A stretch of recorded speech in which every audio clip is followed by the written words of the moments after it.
15 షాపులు తిరిగిన తర్వాత ఒక దగ్గర అయితే ఉన్నింది ఇది. మనం ఎప్పుడైతే ఈ మైక్ ఇవన్నీ అటాచ్ చేస్తామో దానివల్ల ఇదైతే వాటర్ ప్రూఫ్ గా పనికిరాదు. ఆ టైంలో మనం ఎటువంటి ఛాన్స్ అనేది మిస్ చేసుకోకూడదు.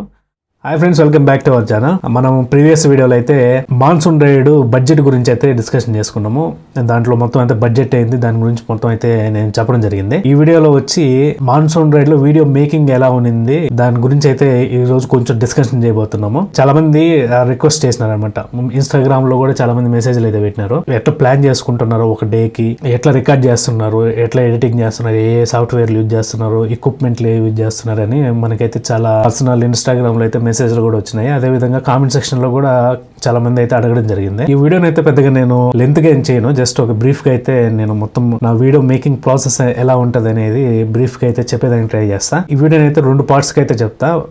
ఫస్ట్ పార్ట్ లో వచ్చి నేను లాగ్ చేసేటప్పుడు ఏమేమి ఎక్విప్మెంట్స్, ఏమేమి కెమెరాలు అయితే యూజ్ చేస్తున్నా అనేది ఒక పార్ట్ కింద చెప్తా. సెకండ్ వచ్చి దాన్ని ఆ వీడియోని ఎలా ప్లాన్ చేసుకుంటాననేది ఇంకో దాని కింద చెప్తాను అనమాట. ఫస్ట్ పార్ట్ వచ్చి నా కెమెరా సెటప్ అనమాట. నేను ఆల్మోస్ట్ 4 కెమెరాస్ అయితే యూజ్ చేస్తా ఉంటా. 4 కెమెరాస్ అన్ని ఒకటేసారి యూజ్ చేస్తానని కాదు, ఒక్కొక్కసారి రిక్వైర్మెంట్ ని బట్టి యూజ్ చేస్తా ఉంటాను అనమాట. ఇప్పుడు మీరు వీడియోలో చూసిన ఫుటేజ్ ఏదైతే ఉందో ఆ ఫుటేజ్ అనేది మన 4 కెమెరాస్ ఫుటేజ్ అనమాట. ఫస్ట్ వచ్చి మెయిన్ వచ్చి గోప్రో.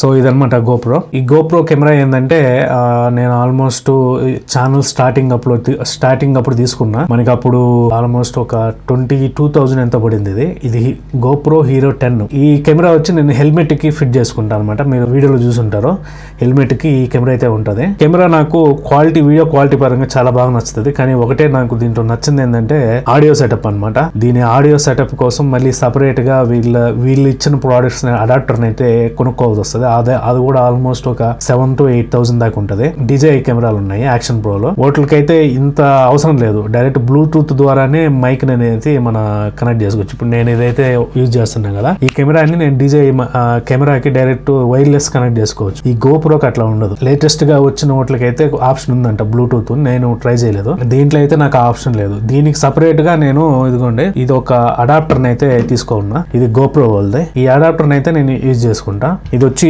మైక్, ఇది వైర్ మైక్ అనమాట. దీన్ని అయితే నేను అడాప్టర్ కనెక్ట్ చేసుకొని ఇదైతే హెల్మెట్ లో పెట్టుకోవడం జరుగుతూ ఉంటుంది. మనం మాట్లాడేది దీంట్లో రికార్డ్ అవుతుంది హెల్మెట్ లోపల. ఇది హెల్మెట్ కి సంబంధించిన సెటప్. దీనికి వచ్చి నేను 1080 60 FPS లో అయితే నేను దీన్ని రికార్డ్ చేసుకుంటా. దానివల్ల ఏమవుతుందంటే నేను ఎట్లాగా అవుట్పుట్ ఇచ్చేది 1080లో కాబట్టి నాకైతే ఫుటేజ్ అనేది మెమరీ కార్డు స్పేస్ అనేది తక్కువ తీసుకుంటది. నేను అట్లా కాకుండా 4K లో రికార్డ్ చేయాల్సి వస్తే, ఇప్పుడు నేను దీంట్లో యూజ్ చేసేది 256 GB మెమరీ కార్డు. ఆ మెమరీ కార్డులో నాకు ఆల్మోస్ట్ 1080లో 10 hours దాకా రికార్డింగ్ టైం వస్తుంది. అట్లా కాకుండా నేను 4K కానీ ప్రిఫర్ చేసినానంటే జస్ట్ ఒక 4 hours లో ఆ 256 GB అనేది ఫుల్ అయిపోతుంది. 4K లో కూడా క్వాలిటీ ఇవ్వచ్చు, కానీ 4K ఫుటేజ్ ని హ్యాండిల్ చేయాలంటే చాలా టైం ప్రాసెస్. అది కాకుండా చాలా ఇప్పుడు మన మెమరీ స్పేస్ కానీ లేదంటే దాన్ని ఎడిట్ చేయాలంటే ప్రాపర్ సెటప్ కానీ అవన్నీ బడ్జెట్ అవుతుంది అనమాట, ఎక్స్ట్రా అయిపోతుంది. ఇప్పుడు 1080కే నాకు చాలా డిలే అవుతుంది అనమాట, అంటే వర్క్ ఫ్లో అనేది. అన్ని 1080లో రికార్డ్ చేసుకొని 1080లో ఎడిట్ చేసి అవుట్పుట్ 1080లో ఇచ్చేకే నాకు చాలా స్పేస్ అనేది తీసుకుంటా ఉంది, అంటే మెమరీ అనేది చాలా తీసుకుంటా ఉంది. 1080 60 FPS అనేది నాకు తెలిసి ఫార్ బెటర్ క్వాలిటీ. 60% ఫుటేజ్ దీని నుంచే వస్తుంది అనమాట. గోప్రో అనేది వాటర్ ప్రూఫ్ కెమెరా, కానీ మనం ఎప్పుడైతే ఈ మైక్ ఇవన్నీ అటాచ్ చేస్తామో దానివల్ల ఇదైతే వాటర్ ప్రూఫ్ గా పనికిరాదు. కానీ నేను మొండిగా దీన్ని వర్షంలో కూడా అయితే ఒక్కోసారి యూజ్ చేయడం జరిగింది. అంటే కొంచెం చేయి అడ్డం పెట్టుకొని అలా యూజ్ చేయడం జరిగింది. కొంచెం లైట్ చినుకుల వరకు అయితే ఆపగలదు, కానీ మరి ఎక్కువ కానీ తడిసిందంటే కెమెరా అనేది ఆన్ కాదనమాట.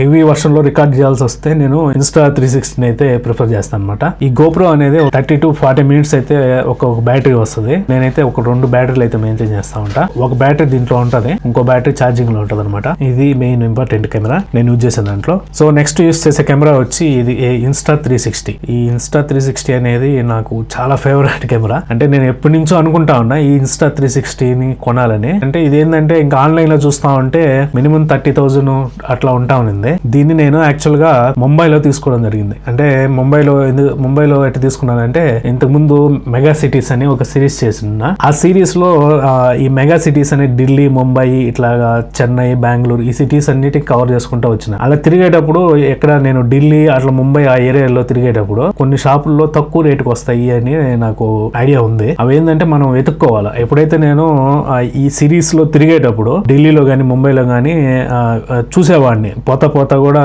అంటే మనం ఎట్లా లాక్ చేసుకుంటా పోయేటప్పుడు ఏదన్నా షాపులు ఉన్నప్పుడు ఆ షాపులో పోయి అడగడము, వాళ్ళ రేట్ చెప్పేదాన్ని బట్టి మనకి ఓకే అయితే తీసుకుందాము అనే ఉద్దేశంతో షాప్స్ అయితే తిరుగుతా ఉండే. అంటే ముంబైలో కూడా చాలా షాప్స్ అయితే తిరగడం జరిగింది పర్టికులర్ గా ఈ కెమెరా కోసం. అట్లాగా ఎక్కడో ఒక ఆల్మోస్ట్ ముంబైలో ఒక 15 షాపులు తిరిగిన తర్వాత ఒక దగ్గర అయితే ఉన్నింది. ఈ పీస్ నాకు 20,000 వచ్చింది ఆ షాప్ లో. ఇదే మామూలుగా అయితే బయట కొనాలంటే ప్రెసెంట్ రేట్ 30,000 అయితే ఉంది. ఇది ఇన్స్టా 360 X3 అనమాట. ప్రెసెంట్ X5 అయితే రన్ అవుతుంది. X5 మినిమం 55,000 ఉంది. ఇందులో నాకు మైండ్ లో ఉన్న బడ్జెట్ వచ్చి 15,000 ఈ కెమెరా ఇన్వెస్ట్మెంట్ కి. కానీ అతను 20,000 చెప్పేయడానికి నాకైతే కొంచెం బెటర్ అనిపించి అప్పటికప్పుడు తీసేసుకున్నాను అనమాట. కానీ నాకు ఇది చాలా యూస్ఫుల్ కెమెరా. అంటే మైండ్ లో నాకు ఎప్పటి నుంచో ఉంది తీసుకోవాలని. ఈ కెమెరా మనకి నైట్ టైం అంత బాగా అనిపించదు క్వాలిటీ. ఇప్పుడు దీని తర్వాత వచ్చిన మోడల్స్ X4 గానీ X5 గానీ వాటిలో నైట్ టైము క్వాలిటీ చాలా బాగా వస్తుంది. కానీ దీంట్లో X3 లో అంత బాగోదు. కానీ మనం చేసేది మాక్సిమం డే టైమ్ లోనే కాబట్టి మనకి ఇది సరిపోతుంది అనే ఉద్దేశంతో నేనైతే దీన్ని తీసుకోవడం జరిగింది. కానీ ఈ సిరీస్ లో నాకైతే చాలా బాగా యూజ్ అయింది. మెయిన్ ఏంటంటే మనకి పాయింట్ ఆఫ్ వ్యూ షాట్స్ ఉంటాయి కదా, వాటిని తీసేటప్పుడు నాకైతే చాలా బాగా యూజ్ అయింది.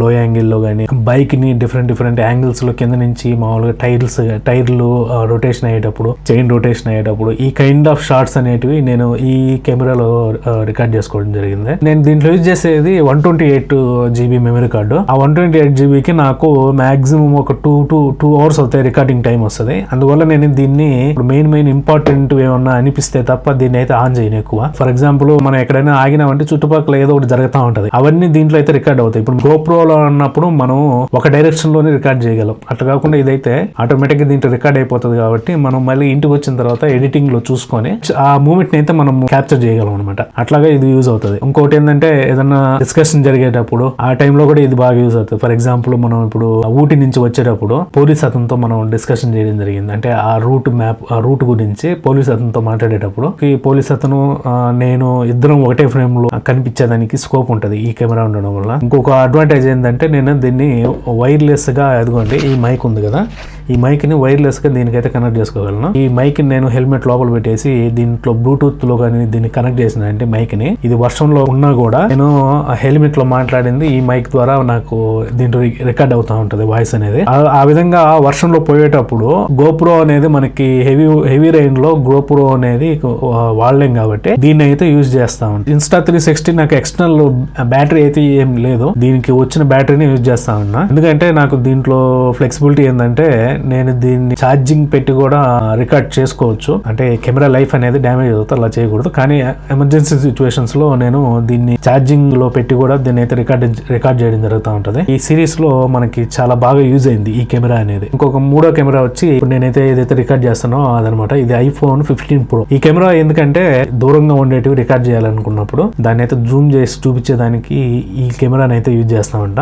మామూలుగా అయితే గోప్రోలో కానీ ఇన్స్టా 360లో కానీ మనకి ఆ ఫ్లెక్సిబిలిటీ ఉండదు. ఇంకా నెక్స్ట్ కెమెరా వచ్చి డ్రోన్ అనమాట. ఈ డ్రోన్ అనేది మాక్సిమం వీడియోలో 1 or 2 times యూజ్ చేసేదానికి ట్రై చేస్తా ఉంటా. ఇప్పుడు పోతున్నప్పుడు నాకు ఏదన్నా మంచి లొకేషన్ అనిపించి, లేదంటే ఇంకేదన్నా ఇంపార్టెంట్ ఏరియల్ షాట్స్ బాగుంటాయి ఈ లొకేషన్ లో అనిపిస్తే అక్కడ ఆగి ఈ డ్రోన్ తో రికార్డ్ చేయడం జరుగుతుంది. అది 4వ కెమెరా. ఇప్పుడు వరకు మనం 3 కెమెరాలు చెప్పినా కదా, గోప్రో గానీ, ఇన్స్టా 360 గానీ, ఈ iPhone 15 Pro గానీ, వీటిలన్నిటిలో నేను రికార్డ్ చేసేది వచ్చి 1080 60 FPS లో రికార్డ్ చేసుకుంటా. కానీ ఒక డ్రోన్ లో మాత్రము 4K 60 FPS లో రికార్డ్ చేస్తా. ఎందుకంటే పైన ఏరియల్ షాట్స్ అనేటివి మనం ఒకసారి డ్రోన్ ని ఎగరేయగలము. ఆ టైంలో మనం ఎటువంటి ఛాన్స్ అనేది మిస్ చేసుకోకూడదు. ఒకవేళ డ్రోన్ లో 1080లో రికార్డ్ చేసి ఉంటే జూమ్ చేసినప్పుడు క్లారిటీగా ఉండదు. అట్లా కాకుండా 4K లో నేను ఎప్పుడైతే రికార్డ్ చేసుకుంటానో ఏదైనా జూమ్ చేసినా కూడా మనకి క్వాలిటీ అనేది తగ్గదు. అంటే నేను ఏమేమైతే యూజ్ చేస్తానో ఆ ఎక్విప్మెంట్స్ అన్ని నేను అమెజాన్ లింక్లు అనేటివి డిస్క్రిప్షన్ లో ప్రొవైడ్ చేస్తాను, ఒకసారి చూసుకోండి.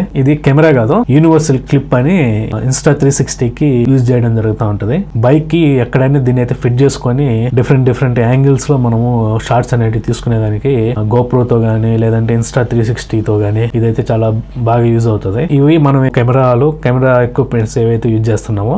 ఇంకపోతే నెక్స్ట్ పార్ట్ వచ్చి నేను ఎలా ప్లాన్ చేసుకుంటాను అనేది నెక్స్ట్ పార్ట్ అనమాట. మామూలుగా మామూలుగా మనం రైడ్ అనేది మార్నింగ్ నుంచి ఈవినింగ్ వరకు ఉంటది, అంటే నేను చేసే రైడ్. సో ఇప్పుడు ఫర్ ఎగ్జాంపుల్ ఈ మాన్సూన్ రైడ్ లో నేను రికార్డ్ చేసే టైమింగ్ వచ్చి మార్నింగ్ 7 కు 8 కి అలా స్టార్ట్ అవుతా. అప్పటి నుంచి ఈవినింగ్ 5, 6 ఆ టైం వరకు నేనైతే రికార్డ్ చేయడం జరుగుతూ ఉంటది. ఈ స్పాన్ అనేది నేను ఎలా ప్లాన్ చేసుకుంటానంటే, మెయిన్ ఇంపార్టెంట్ ఏంటంటే స్టార్టింగ్ ఎండింగ్ క్లారిటీగా ఉండేటట్టు చూసుకుంటా. మిగతా మధ్యలో ఏంటంటే మనం మధ్యలో ఏం జరుగుతుందో మనకి తెలియదు కాబట్టి దాన్ని అయితే నేను ప్రిపేర్ చేసుకోను. ఫర్ ఎగ్జాంపుల్ ఊటీ నుంచి బయలుదేరినాను అనుకోండి, ఊటీలో నుంచి బయలుదేరి నేను ఎక్కడికి వెళ్తున్నాను అనేది నాకు క్లారిటీ ఉంటుంది, ఎక్కడికి వెళ్ళాలనేది. స్టార్టింగ్ లో మనం ఈ రోజు ఎక్కడికి వెళ్తున్నాం అనేది ముందుగా చెప్పడం జరుగుతుంది. దాని తర్వాత ఏం జరిగేది అనేది మన చేతుల్లో ఉండదు కాబట్టి మనం దారిలో పోతా ఉన్నప్పుడు ఏదన్నా డిఫరెంట్ గా అనిపించింది లేదా ఇంట్రెస్టింగ్ గా అనిపించింది, అక్కడ ఆగి దాని గురించి కొద్దిసేపు ఎక్స్ప్లెయిన్ చేసి అది కొద్దిసేపు రికార్డ్ చేసుకొని మళ్ళీ మూవ్ అయ్యి దాని తర్వాత ఇంకేదన్నా మంచి లొకేషన్ కనిపించింది అక్కడ కొద్దిసేపు ఆగి దాని కొద్దిసేపు రికార్డ్ చేసుకొని మొత్తం రికార్డ్ అనేది ఈ విధంగా చేసుకుంటాము. ఇట్లాగా ఒక 10 ఇన్సిడెంట్స్ అయినాయి అనుకోండి, ఈ 10 ఇన్సిడెంట్స్ ఫర్ ఎగ్జాంపుల్ మనకి ఎడిట్ చేసినప్పుడు ఈ 10 ఇన్సిడెంట్స్ మొత్తం 10 ఇన్సిడెంట్స్ పెడితే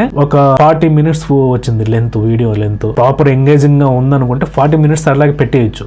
కానీ మనకి చూసేటప్పుడు కొన్ని బెటర్ ఇన్సిడెంట్లు ఉంటాయి. ఆ బెటర్ ఇన్సిడెంట్లు మాత్రం సపరేట్ చేసుకొని కొన్ని డల్ ఇన్సిడెంట్స్ ఉంటాయి, వాటిని మాత్రం మనం డిలీట్ చేసేస్తే వీడియో లెంత్ అనేది కొంచెం తగ్గుతుంది అనమాట. అలా కాకుండా మొత్తం అన్ని పెట్టేసినామంటే ఓవరాల్ గా వీడియో మీద ఎఫెక్ట్ పడుతుంది చూసేటప్పుడు. సో ఇదనమాట ప్రొసీజర్. దీంట్లో నేను రికార్డింగ్ చేసుకునేది కూడా నాకైతే ఫుటేజ్ వచ్చి మొత్తం ఒక 2 to 3 hours వస్తుంది. అంటే ఒక రోజుకి మార్నింగ్ నుంచి ఈవినింగ్ వరకు మొత్తం అంతా రికార్డింగ్ చేసి చూసుకుంటే ఒక 2 to 3 hours వస్తుంది. దాన్ని మొత్తం ఎడిట్ చేసి నేను ఒక 20 minutes అయితే కుదించడం జరుగుతూ ఉంటది ప్రతిసారి. కానీ ఇంతకు ముందు నేను ఏం చేసేవాడిని అంటే ఆ 2 to 3 hours అనేది నాకు 10 hours రికార్డింగ్ టైం ఉండేది. అంటే నేను ఛానల్ స్టార్ట్ చేసిన టైంలో నాకు తెలిసేది కాదు. అంటే నేను ఏంటంటే కంటిన్యూగా రికార్డ్ చేస్తుండేవాడిని. నా గోప్రోలో 256 GB 10 hours రికార్డింగ్ టైం ఉంది అనుకుంటే ఆ 256 GB అయ్యేదాకా కంటిన్యూగా రికార్డ్ చేసేవాడిని. కానీ ఇంతకు ముందు అలా ఎందుకు చేయాల్సి వచ్చిందంటే అది ఒక ఇన్సిడెంట్ జరిగింది. అప్పటి నుంచి నేను మొత్తం ఇంతకు ముందు అట్లాగా కంటిన్యూగా రికార్డ్ చేసుకున్నాను, మాక్సిమం రికార్డ్ చేసేవాడిని. ఆ ఇన్సిడెంట్ ఏంటంటే నేను ఛానల్ పెట్టిన స్టార్టింగ్ లో శ్రీశైలం నుంచి నంద్యాలకు వచ్చేటప్పుడు మనకి ఆత్మకూరు దగ్గర నల్లమల అడవులు వస్తుంది. అక్కడ ఏంటంటే ఆల్మోస్ట్ ఈవినింగ్ 6 అలాగా వస్తా ఉంది, ఇప్పుడే లైట్ గా చీకటి పడుతా ఉంది. ఆ టైంలో పోయేటప్పుడు ఏంటంటే నేను గోపురం ఆపేసి ఫాస్ట్ గా పోతా ఉన్నాయి అనమాట. అడవిలో ఎవ్వరు లేరు, నేను ఒక్కనే పోతా అంటే మనకి దూరంగా ఒక చిన్న కుక్కలాగా తిరుగుతా ఉండింది. నేనుండి దాని గురించి ఆలోచించుకుంటా, ఈ అడవిలో ఈ కుక్క నుంచి వచ్చిందని ఆలోచించుకుంటా దాని దగ్గర పోయేదానికి నాకు అప్పుడు అర్థమైంది ఏంటంటే అది కుక్క కాదు, చిరుతపులి. ఆ చిరుతపులి ఆ రోడ్డుకి అటు ఇటు అడ్డం జరుగుతా ఉన్నింది. 10 feet డిస్టెన్స్ ఉంటుంది దానికి నాకు. అక్కడైతే బండి ఆపేసిన నేను. బండి ఆపేసి ఇంక దాన్ని చూస్తా అట్లాగే ఉండిపోయినా రోడ్ లో. అది కూడా నన్ను చూసి అక్కడ ఆగిపోయింది అనమాట, తిరుగుతా ఉండింది, టక్కన ఆగిపోయి నేను చూస్తా ఉండిపోయింది. అప్పుడు అది గోపురం ఆన్ చేసిన అనమాట, బైక్ అనేది స్టార్ట్ చేసినాను. ఆ లైట్ పోయి కరెక్ట్ గా దాని కలలో పడింది. ఒకసారిగా అది కొంచెం భయపడినట్టు అయిపోయి అక్కడి నుంచి మళ్ళీ రోడ్డు క్రాస్ చేసి ఇట్లా అడవిలోకి వెళ్ళిపోయింది. అట్లా అడవిలోకి వెళ్ళిపోయింది మాత్రం రికార్డ్ అయింది అనమాట నా కెమెరాలో. అప్పటి నుంచి ఏంటంటే నాకు ఒకవేళ ఫస్ట్ నుంచి కానీ అది కానీ నేను రికార్డ్ చేసుకోగలిగితే చాలా మంచి ఫుటేజ్ వచ్చి ఉండేది. అలా ఆ ఫుటేజ్ మొత్తం మిస్ అయిపోయినాను అనిపించేది నాకు. అట్లాంటి ఇన్సిడెంట్లు మళ్ళీ ఏదైనా జరిగితే మిస్ అయిపోతానేమో అనే ఉద్దేశంతో కంటిన్యూగా రికార్డ్ చేయి స్టార్టింగ్ లో అట్లా అలవాటు చేసుకున్నాను అనమాట. కానీ అది మనకి మంచిదే కానీ మనకి చాలా టైం టేకింగ్ ప్రాసెస్. ఈ సిరీస్ లో కూడా అట్లా కంటిన్యూగా రికార్డ్ చేయకపోవడం వల్ల చాలా షార్ట్స్ అనేటివి మిస్ అయిపోయినాయి. ఫర్ ఎగ్జాంపుల్ ఊటీకి వెళ్ళేటప్పుడు తమిళనాడులో ఒక అడవిలో ఇట్లా పోతా ఉంటే పెద్దది నెమలి అనేది బైక్ పోయేటప్పుడు మనల్ని ఇట్లా క్రాస్ చేసుకుంటే గాల్లో ఎగురుకుంటా మన ముందర గాల్లో ఎగురుకుంటా వెళ్ళింది. చాలా పెద్ద నెమలి అది. అదైతే రికార్డ్ అయ్యి ఉంటే చాలా బాగుండేది, కానీ అది మిస్ అయిపోయింది. అప్పుడు కూడా నేను రికార్డింగ్ చేయలేదు. ఇంకొక ఇన్సిడెంట్ ఏంటంటే మనం గోవాలో నుంచి బయలుదేరేటప్పుడు గోవా ఫారెస్ట్ లో మనకి చాలా పెద్ద పాము నల్లది మన బైక్ ని ఇట్లా క్రాస్ చేయడం జరిగింది. అప్పుడు కూడా మన కెమెరా అనేది రికార్డింగ్ లో లేదు. అట్లాంటి ఇన్సిడెంట్లని కొన్ని మిస్ అయిపోతాం అనమాట. ఎప్పుడైతే మనం కంటిన్యూగా రికార్డ్ చేయలేము, ఏదో ఒక కాంప్రమైజ్ ఉండాలి కాబట్టి అట్లాంటి షార్ట్స్ కొన్ని మిస్ అయినా కూడా నేనైతే ఇప్పుడు అయితే నేను చెప్పినానో ఆ ప్రొసీజర్ అయితే ఫాలో అవడం జరుగుతుంది. సో ఇదనమాట నేను యూజ్ చేసే ప్రొసీజర్. ఇంకపోతే ఆ ఎడిటింగ్ సాఫ్ట్వేర్ వచ్చి నేను ఇంతకు ముందు మొబైల్లో ఎడిటింగ్ చేసేవాడిని. అంటే ఆల్మోస్ట్ ఒక 6 months బ్యాక్ వరకు క్యాప్ కట్ అప్లికేషన్ ఉంది. ఆ అప్లికేషన్ లో నేను మొబైల్లోనే ఎడిటింగ్ చేసేవాడిని మొత్తం అన్ని. కానీ నాకు అక్కడ ఒకటి డిసడ్వాంటేజ్ ఏంటంటే అనేది అవుట్పుట్ సౌండ్ ఎంత వస్తుంది అనేది ఈ మొబైల్ ఎడిటింగ్ చేసేటప్పుడు నాకు తెలిసేది కాదు. దాని తర్వాత నేను లూమా ఫ్యూజన్ అని ఒక పెయిడ్ సాఫ్ట్వేర్ ఉంది. అంటే లైఫ్ టైం ఒకసారి మనం పే చేస్తే చాలు, 1000 రూపీస్ పే చేసినామంటే ఇంకా లైఫ్ టైం యూజ్ చేసుకోవచ్చు. ఒక 6 months నుంచి ఆ సాఫ్ట్వేర్, ఆ ఎడిటింగ్ సాఫ్ట్వేర్ అయితే యూజ్ చేస్తున్నా. అది చాలా సింపుల్ గా ఉంది. నాకంటే ఆప్షన్స్ కూడా చాలా సింపుల్ గా ఉంటాయి. మిగతా డావిన్సీ ప్రీమియం ప్రో కూడా నేను ఇంతకు ముందు ట్రై చేసినా గానీ ఆ సాఫ్ట్వేర్ అనేటివి చాలా కాంప్లికేటెడ్. ఈవెన్ సిస్టమ్ కాన్ఫిగరేషన్ కూడా చాలా హై ఎండ్ లో కావాల్సి వస్తుంది. ఇక ఈ LumaFusion కి అంత అవసరం లేదు. సో ఇదనమాట మొత్తానికి నా వీడియో టేకింగ్ ప్రాసెస్ అనేది. ఇంకొక పాయింట్ కూడా అడగడం జరిగింది నేను రికార్డింగ్ చేసే ప్రొసీజర్ లో. ఏంటంటే నువ్వు అసలు ఈ ఛార్జింగ్ లో ఎలా పెట్టుకుంటున్నావు, కంటిన్యూగా రికార్డ్ చేయాలంటే ఛార్జింగ్ ఎట్లా వస్తుంది నీకు, దాన్ని ఎట్లా ప్లాన్ చేసుకుంటున్నావు అనేది కూడా మనకి క్వశ్చన్ కూడా అడగడం జరిగింది. ఈ ఛార్జింగ్ ఏంటంటే మాక్సిమం నైటే పెట్టుకుంటా. నైట్ ఎప్పుడైతే రూమ్ కి వెళ్తానో ఆ టైంలో ఏం చేస్తానంటే ఆ డే కి సంబంధించిన ఫోల్డర్ క్రియేట్ చేసుకుంటా. ఆ ఫోల్డర్ లో మళ్ళీ ఒక 4 ఫోల్డర్స్ క్రియేట్ చేసుకుంటా. ఒకటి GoPro ఫుటేజ్ కానీ, ఒకటి iPhone ఫుటేజ్ కానీ, ఇంకోటి వచ్చి Insta360 కి ఫుటేజ్ కానీ, ఇంకోటి వచ్చి డ్రోన్ ఫుటేజ్ కానీ. ఈ 4 ఫోల్డర్స్ లో దేని కెమెరాస్ ఫుటేజ్ అన్ని దీంట్లో అయితే వేసేసుకుంటాను అనమాట. అలా అయిపోయిన తర్వాత మొత్తం అన్ని కెమెరాలన్నీ, మెమరీ కార్డులన్నీ మొత్తం అంతా ఫార్మాట్ చేసేసి ఈ మొత్తం అన్ని ఛార్జింగ్లు పెట్టుకుంటా. మాక్సిమం నైటే పెట్టుకుంటా. ఇదనమాట మొత్తానికి నేను యూస్ చేసే ప్రొసీజర్. సో దీంట్లో ఇంకేదన్నా మీకు డౌట్స్ ఉంటే నాకు కింద కామెంట్ సెక్షన్ లో అయితే కామెంట్ చేయండి. నేను మాక్సిమం రిప్లై ఇచ్చేదానికి ట్రై చేస్తాను. సో ఈ వీడియోని అయితే ఇక్కడ క్లోజ్ చేస్తున్నా. ఈ వీడియో కనుక నచ్చినట్లయితే మామూలుగానే ఒక లైక్ చేయండి. అదేవిధంగా మన ఛానల్ అయితే సబ్స్క్రైబ్ చేసుకోండి. మనం అయితే మళ్ళీ వీడియోలు కలుద్దాం. అంటే దెన్ బాయ్.